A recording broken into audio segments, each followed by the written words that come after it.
6-2-কে অবৈধ ঘোষণা করেছে, অসাংবিধানিক ঘোষণা করেছে। মামলা তো করেছিলাম এই বিদ্যুৎ ও জ্বালানি দ্রুত সরবরাহ বিশেষ বিধান আইন 2010-এর, মানে যেটা কুইক রেন্টাল আইন নামে পরিচিত, তার 6-2 আর 9 ধারায়। তো 6-2 ধারায় যেটা বলা ছিল যে বিদ্যুৎ ও জ্বালানি মন্ত্রী কোনো পাবলিক টেন্ডার ছাড়া, কোনো উন্মুক্ত টেন্ডার ছাড়া উনি ইচ্ছামতো কোনো একক ব্যক্তি বা প্রতিষ্ঠানের সাথে বিদ্যুৎ কেন্দ্র স্থাপনের চুক্তি করতে পারেন।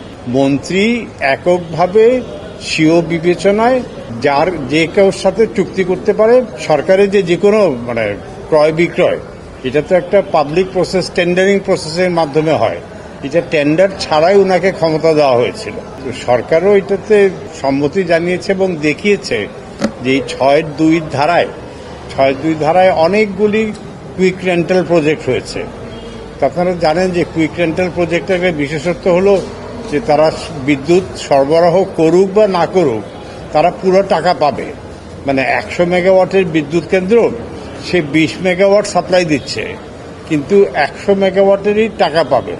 অর্থাৎ এটা লুটপাটের বিশেষ বিধান আইন হয়ে গেছে। তো ওই জন্যই মানে আদালত এই 6-2-কে অসাংবিধানিক ঘোষণা করেছেন।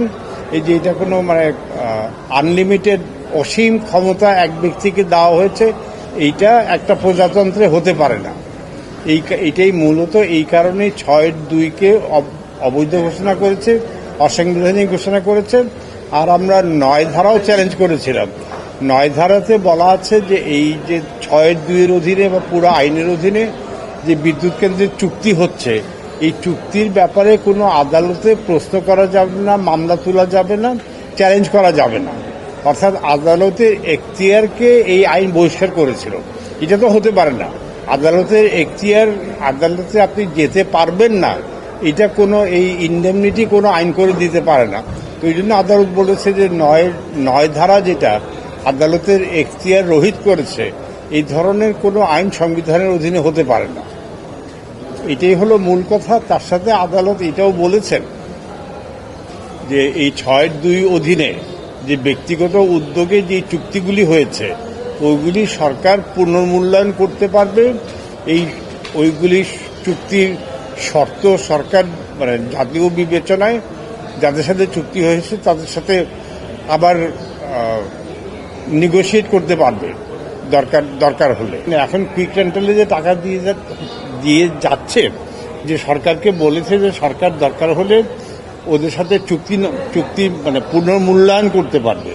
অর্থাৎ ওই চুক্তিগুলি যে ওই যে বসে থেকে টাকা দিবে, সরকার যদি ওটা না চায় তাহলে হয়তো ওই চুক্তির ওই শর্তগুলি সরকার বদলাতে পারবে। এই ক্ষমতাও এই রায়ে সরকারকে বিশেষভাবে দেওয়া হয়েছে।